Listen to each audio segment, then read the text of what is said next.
Welcome back to The Person Everyone Needs. I am your host, Webb Hoggard, and I am excited today to talk to my friend, Kevin Stewart. He was with us on the podcast last week. This week we're going to have a conversation because he's been one of my mentors in my life, someone I've looked up to for many, many years. He was a preacher that had a significant impact on my life, probably all the way back in like 2000. I remember him singing the song, I'm Coming Back to the Heart of Worship. And it just, I don't know, something about him really keyed in my heart. And I'm so thankful that we get to serve alongside one another now in our lives. And but we've been on a journey, a significant journey in our lives, because you can't tell it on an audio, but we're big dudes. And so for the last, Kevin, for the last year, and I've been for a few years, we've been trying to change the big part to just tall dudes. That's right. we're just tall. We're just tall. But we were significantly big. And so...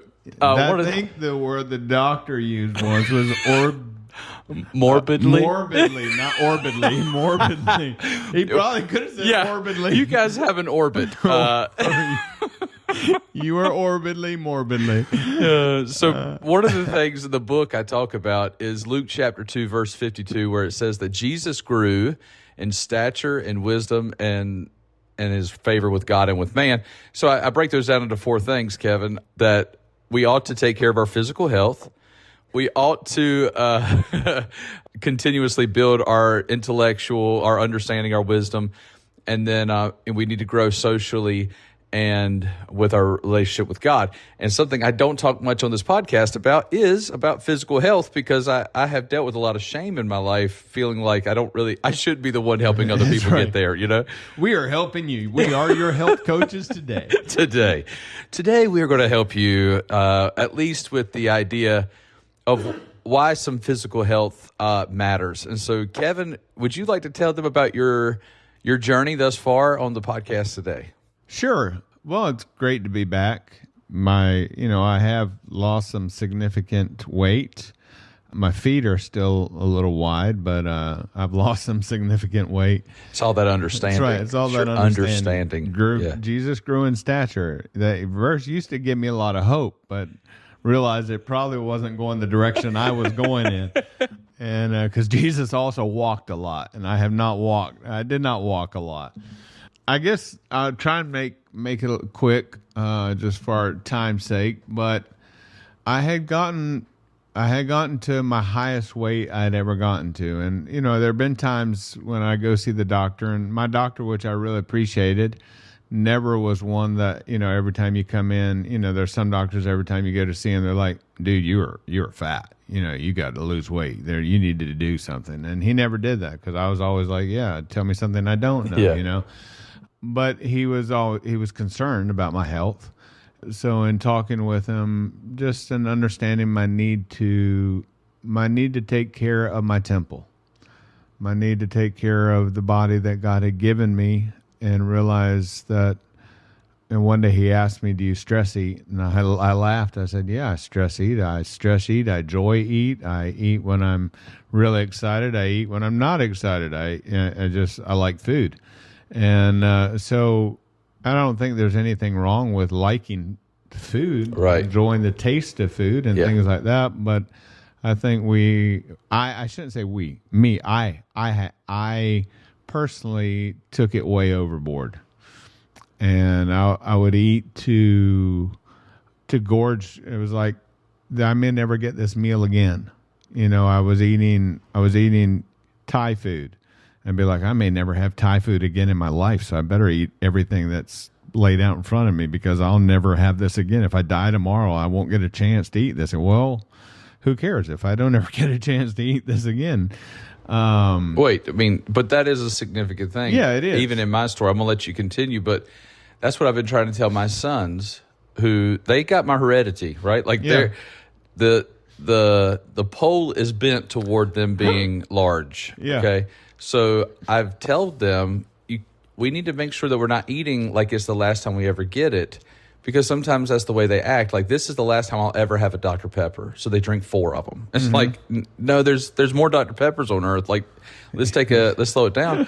But they're already seeing it as shame. Yeah.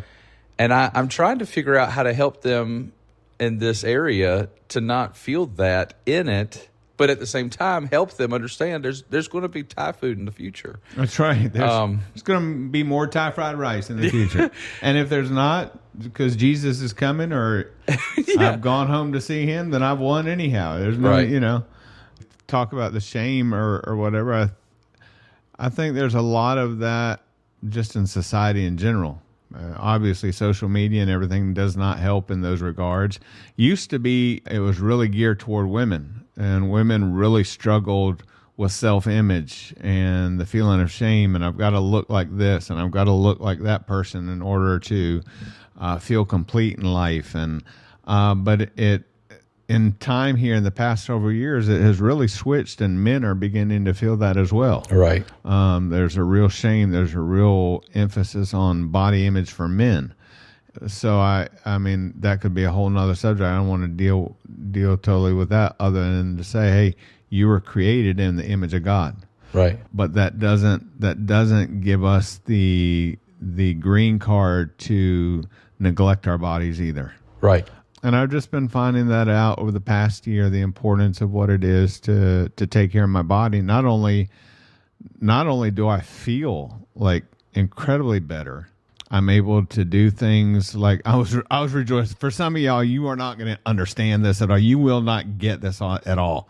But for a really large guy who, as we said earlier, I was morbidly obese, as the doctor put it. Like, he went to school to learn that word. But when I got on an airplane, you sit down and those seat handle things that are hooked in beside you to keep you from the person next to you, they were coming up because my body was engulfing the little seat handle as well. And so they were coming up, but I also had to use a seatbelt extension.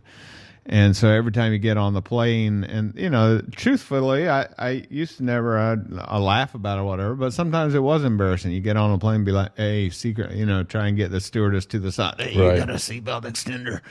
And they would always try and secretly hand it to you. Like, we don't want anybody to know I'm handing you this. And then you just whip it out, I've got this. So I got on a plane about 2 weeks ago, and like for the first time ever, my seat handle stayed down and no seatbelt extender, baby. There you go. So that was exciting. So anyhow, I probably got lost in all that. Just simply, where I was going with it is with my doctor's help and advice, and just really realized that I needed to do something about my physical weight to get healthy, to be healthy. So, I mean, there's nothing to be sorry about. You're celebrating some things that have been a change in your life. You had to get a whole new wardrobe. That's another thing. That's exciting and expensive. In debt, y'all. I'm starting to GoFundMe fund. That's actually what this podcast is about. Kevin needs some funds for his new update. No, but actually, the cool thing about it is as you get back to almost normal sizes, that they're actually cheaper clothes usually. Is that not what you found? Well. So far, I mean, it's just been expensive all the way around. Oh, okay, well. But it is cheaper because I can fit a lot more clothes in my suitcase now. There you go. So I can carry more stuff. Instead of taking 2 bags, I can take 1 bag now. Well, we've only got about 2 more minutes here, but I do want to mention or ask you, in this, you've learned, you've given already a couple of nuggets, but if we could make this a little more applicable to everybody, when it comes to this journey. You mentioned a while ago you don't actually have to eat like this is the last time. Honestly, I think that was my biggest issue for a while. I did change one thing that made a huge difference in my journey. I stopped drinking regular soft drinks. Yeah.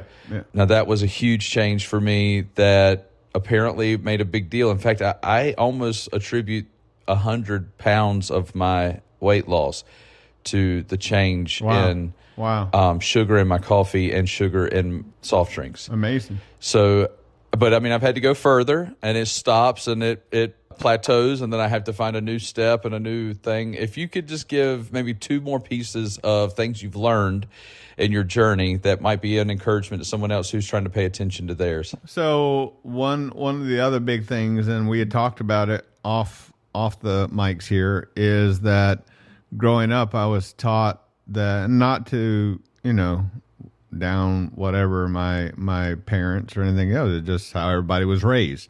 You eat what's on your plate. So if we put on your plate, you better eat what's on your plate. And I had to realize that it's all right when I feel full, stop eating. It's all right to throw some stuff away. Yes, there are starving children in the world, but you don't have any big plans, and the logistics of packing it all up, putting it in a box. It's not like because you are stopping what you're eating and it's being thrown away that you're not fulfilling God's plan for your life, feeding the starving children. It did feel that important, I know didn't it? Yeah. I felt that same way growing up. It was like, there are starving people in the world, and it's like, you're right. I should eat everything on this table because there are starving people in the world. I'm going to help other people in the earth because, anyway, sorry, go ahead. I'm getting huge. I'm helping everybody else. Bless the starving pigments. Yeah. Huh? Just learn to say no. There's a big campaign in the 80s or whatever it was for drugs. Just say no. But I think it's the same way with your food. When you get full, when you feel yourself get full, stop eating. Push your plate away. Don't continue to gorge yourself. Learn to listen to your body, because your body, what I've found out in this process, your body will truly tell you what it needs. Knowing what you know now, Kevin, you and I both are using a medication to help. Yeah. Okay. Do you think your body was speaking to you before? Absolutely. So why did we not listen to it? Probably desire. Yeah. Desire sometimes outweighs wisdom. If that makes sense. And the Bible would call it the flesh, right? Yeah. Yeah. Like, there's just things that we want, and I want it more than what's right. Yeah. That's what our issues in finances are sometimes, right? Sure. There are things I just want that I want more than being smart. Yeah.